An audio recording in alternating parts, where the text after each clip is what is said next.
Good afternoon, good evening, and good morning from wherever you are. And we are finishing off our fandom suckfest with our overview and thoughts about the show in general and a few things that we didn't cover in their own individual videos. Joining me once again are my hosts, Cousin Cheeto and Zam Snyder.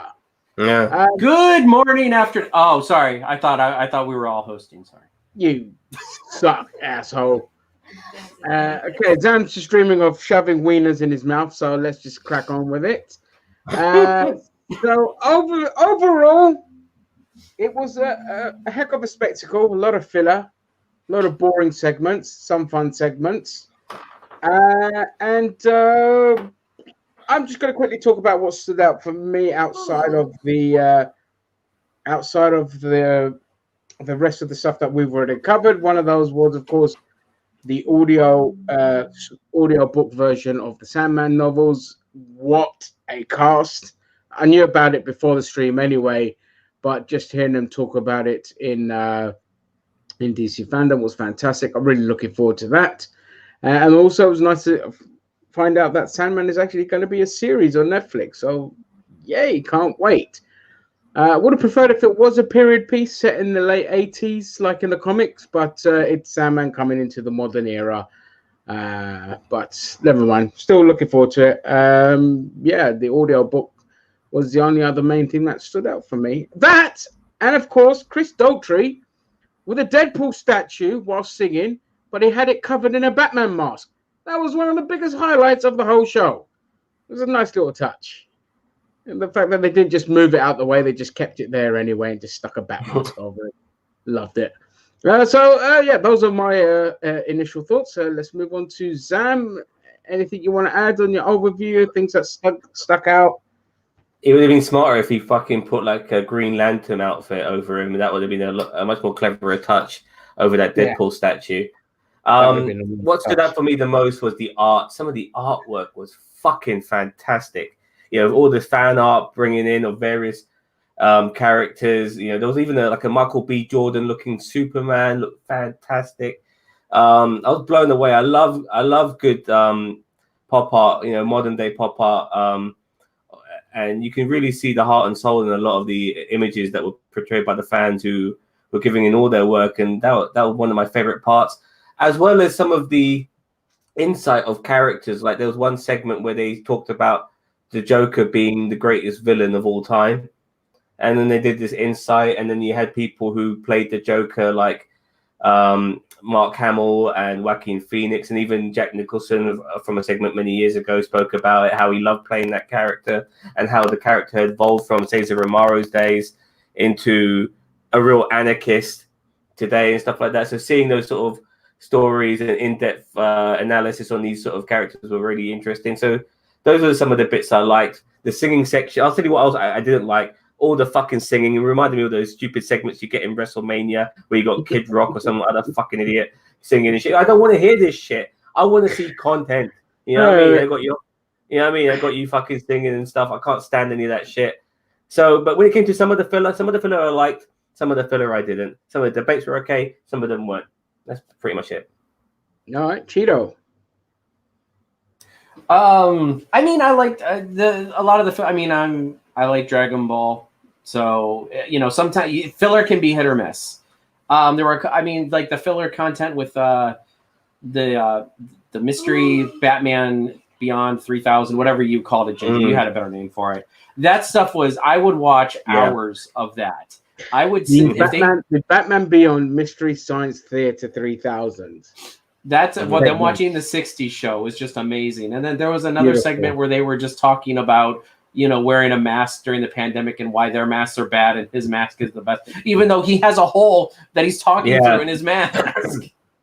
I mean, it was so, I would pay good money. I would subscribe to HBO Max just to see that show. If it was like a Space Ghost Coast to Coast of them just sitting down and just talking shit about their own stuff. Like, I don't care if their own stuff. Like, even if they went and did, like, all of like, not even the animated series of the 60s stuff, like, all of it. If they went and watched... Everything, even the films included. Yeah, like, if they went and watched Green Lantern and, like, Like I would love it so much. Yeah, I agree. Yeah, it should definitely be a new thing that they do. Yeah, I think hopefully that gets a lot of love, and yeah, that does become a thing because I would watch that to death.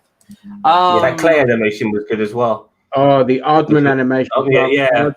Like I hated that. Oh god, that was the worst.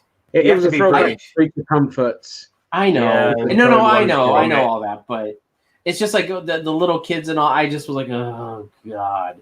Maybe because you guys don't have little kids. I mean, Ginger, you have your nephews and stuff. I got my nephews, man. That's as good as having kids, I tell you. But I mean, it's just like, listen, I'm like, yeah, I'm just like, oh god, watching this makes my eye twitch. One of the things that I liked was the boss panel, which was that's what we mentioned in the last video about the Starfire actress who got a lot of hate for her being black, portraying an orange alien. Yeah. And there was it was a good panel. It wasn't anything spectacular, but it was nice to kind of see, they had Zari from Legends of Tomorrow in there. They had all the Black Lightning females in there. They had the new Batwoman in there. And I did appreciate just a lot of the stuff that they were talking about and I don't want to get political, but a lot of the social things that are going on right now. And I feel like that we do need a little bit more attention. I'm glad that this had a predominant spot because honestly, this panel happened only about 2 hours into this thing. So people were probably still watching. And I think that's good. They could have just thrown this towards the end and it been like a throwaway segment, but they kind of put it towards the beginning, which I really appreciated. The Legacy of the Bat was kind of fun. Just them talking with a bunch of the Batman spin-off characters. Yeah. The voices of Batman was kind of fun. I love that. Batman, I lost my shit. I'm an uncultured American, so I said, oh, Batman can speak other languages. But that was nice to see like the faces of all the other voice actors from Batman around the world and throughout the years. Ich bin Batman killed me. When the guy went Ich bin Batman, I had to I almost spat my drink out. You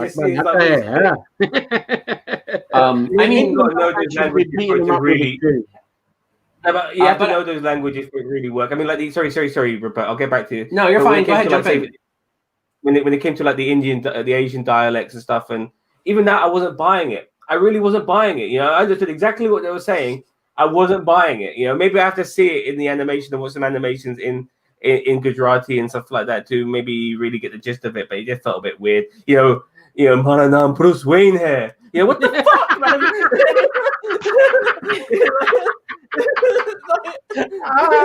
That's so good. It felt a bit weird. It's weird. White people talking in Asian dialect, and anyway. Okay. But I mean, and then the last one for me that I thought was a little fun, it kind of lost my interest because it was late, but was the Werewolf 1984, which was the game that they played with the one, and I think you guys were asleep at this point, but it was they played it, I think, with the Wonder Woman cast. It was just basically them saying, hey, instead of doing a press tour, we're just going to shove you in every little filler segment that we can for our DC I fell asleep at the beginning of that panel. Because I remember the Wonder Woman cast coming back, and then I was like, I'm done, go to bed. Yeah. So I don't know. I mean, I'm sure there was other filler that I missed, but I mean, in the overview sense of things, I really wish they would have advertised this as an 8-hour thing. Like they said it was a 24-hour thing, but they didn't say it was going to be 4 reruns. 4 reruns. At least I never saw that. I thought we were getting 24 hours of content. And it's like, no, it's 8 hours, but they're repeating it 3 to 4 times. Yeah. And I mean, they should have just advertised it that way. Like, I mean, I still would have watched. So, so that's why they split it into 2 different days, was because they didn't want to do it all night, which makes sense because what do you put on in the middle of the night? Like that's, as I said, I don't mind it. I don't mind that they made it 8 hours. Advertise it that way and say, if you missed the beginning, don't worry, it's repeating later on. I still would have watched. Yeah, I think they should have basically did like what Zam alluded to. It's like 24 hours, so people in different time zones can catch it at different times and things like that, and they should have been more clear with that. Yeah, I agree. But I'm glad it wasn't 24 hours of having to sit there and watch and absorb every bit of content. I was just glad it was like mostly just what we got. You know, I missed some of the two things I was looking forward to the most, which was the Suicide Squad and the Batman. But I woke up, caught up, and none the wiser. I think one of my sorry, go on, Zan. No, I was just saying, like, you know, you watch these shows and you know, it's really, you only get 3 or 4 minutes of what you want at a time, and you get like 25, 30 minutes of shit that you don't give a fuck about, you know. And that's the thing when they said 24 hours, that's what I was thinking we were going to get throughout. Go and continue, mate. Exactly. But yeah, the other thing that kind of stuck out for me, which was really annoying, was like there was so much focus on the kind of, hey, look how diverse we are, and we're shoehorning these and that character, and black this and black that, Asian this. It's like, I don't care.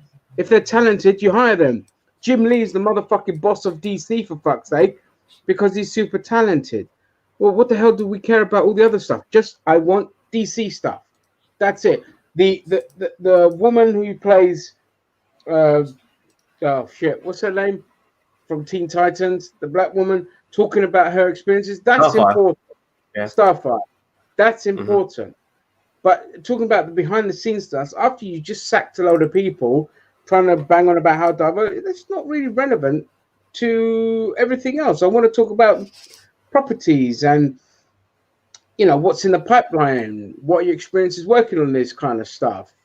Not here's a random bloke who happens to be a diverse person, will shove him in somewhere. It's like, that got to me a little bit, because it's given all the sackings that they did in that. It's like, but that's it. That was my biggest like gripe.